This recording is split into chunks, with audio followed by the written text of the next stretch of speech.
by Jim Dower making his second fight as a pro. 2016 Olympic super heavyweight gold medalist Tony Yok at 21 KOs had to struggle to defeat 30-year-old American Jonathan Rice 731, 4 KOs by a 6-round unanimous decision on Saturday night at the Zénith de Paris, in Paris, France. The judge A scores were 5,956, 6,054 and 5,856. Boxing News 24 scored it for Yoka by a 5,856 score. Yoka won, but just barely. The judge that scored the fight 6 rounds to 0 in favor of Yoka is from France. Yoka is from France. That 6,054 score was about as bad as the 118,110 score from Adelaide Bird in the Saul Canelo Alvarez vs. Gennady Golovkin fight. There's no way that Yoka deserved to win all 6 rounds. Yoka was staggered with a right hand in round 2 from Rice. Yoka barely stayed on his feet, as the right hand shot from Rice hit him while he was moving along the ropes.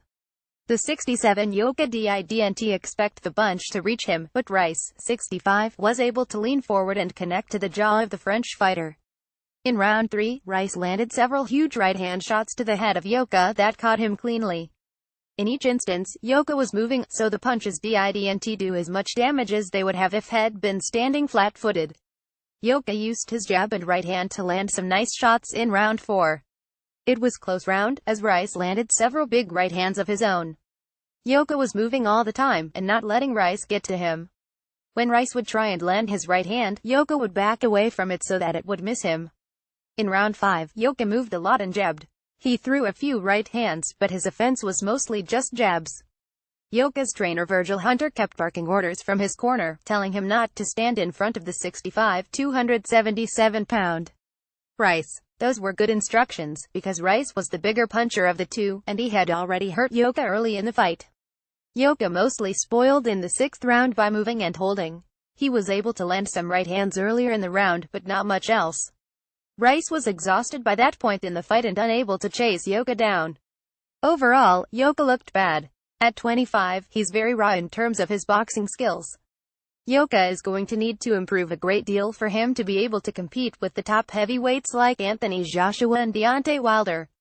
Without major improvements, Yoka doesn't look like he's going to pan out as a pro.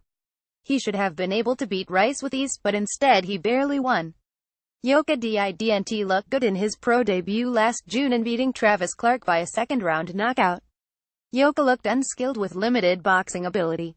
Yoka's size obviously is the main thing that he has going for him, but it's not going to help him against big guys like the 65 Joshua and 67 Wilder. Yoka won a controversial gold medal in the 2016 Olympics in beating Joe Joyce of Great Britain by a decision. Yoka was outworked by Joyce, and well beaten up. Joyce had Yoka looking hurt in the final round.